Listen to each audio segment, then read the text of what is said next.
Hi everyone, this is Congressman Scott Peters. I represent California's 52nd Congressional District, which includes San Diego, Coronado, and Poway, and it's an honor to participate in this event with so many leaders and advocates to celebrate clean energy. For years, we've heard from business leaders and politicians here in D.C.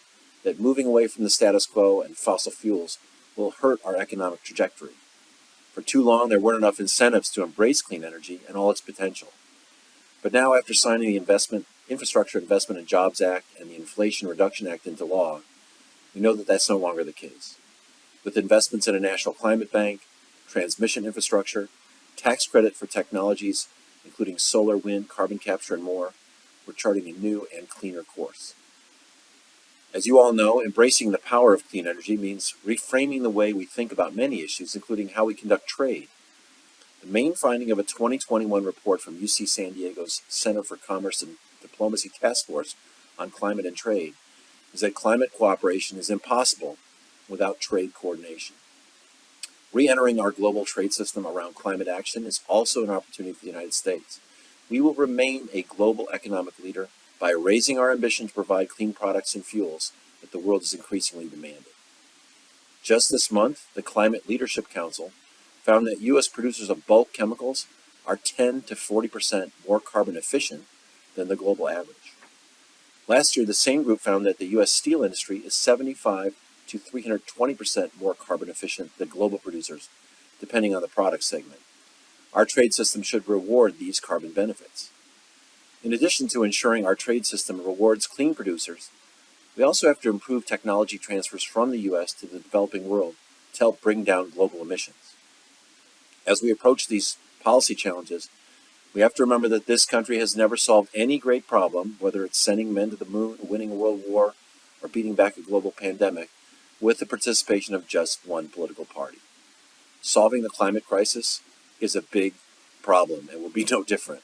That's why I prioritize reaching across the aisle to build bipartisan alliances.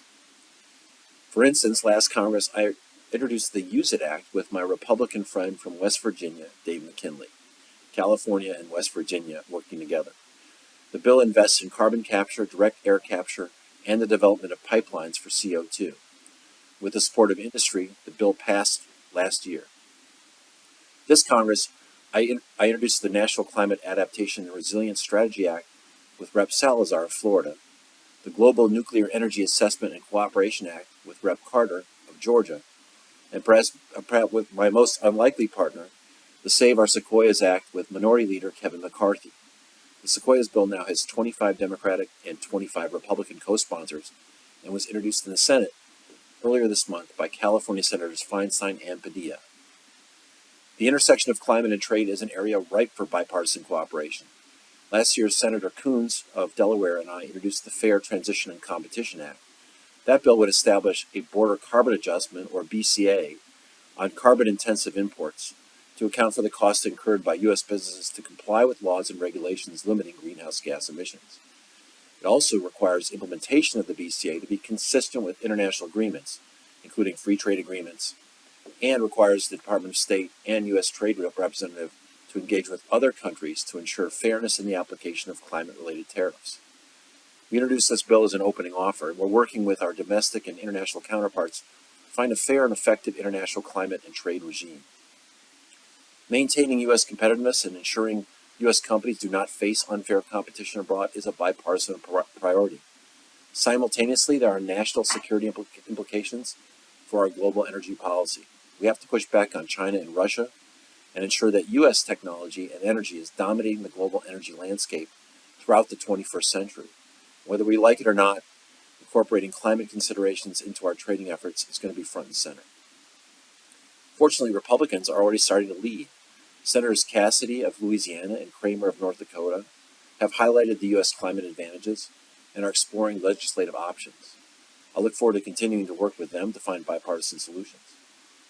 The last thing I will say is that regardless of the exact climate and energy policies we implement in the coming decades, we will need to focus on developing a new international trade regime that incorporates climate. I still believe that the most effective and efficient way to do that is by establishing an economy-wide, technology-neutral price on carbon pollution. Carbon pricing is an essential tool, and even a modest carbon price would create the incentive to generate more than $1 trillion to fund new investments and provide rebates to lower and middle income families, ensuring that any burden falls to polluters instead of working Americans. Pricing carbon pollution would substantially reduce greenhouse gas emissions and improve local air pollution, preventing thousands of pollution-related deaths annually. And it's unlikely that we can meet our emissions reduction goals in time without a carbon price. It may be unlikely that we would achieve them at all. So we've made great progress in advancing clean energy this Congress. We still aren't quite on track to maintaining a stable climate, so we have more work to do. We have to double down our efforts to spend these dollars effectively to drive further reductions of climate pollution. I look forward to hearing the ideas that come out of this conference. Thank you again for including me in your program, and thank you for all the good work you're doing, and I wish you the very best of luck. Look forward to hearing from you on how we can work together to solve this big problem.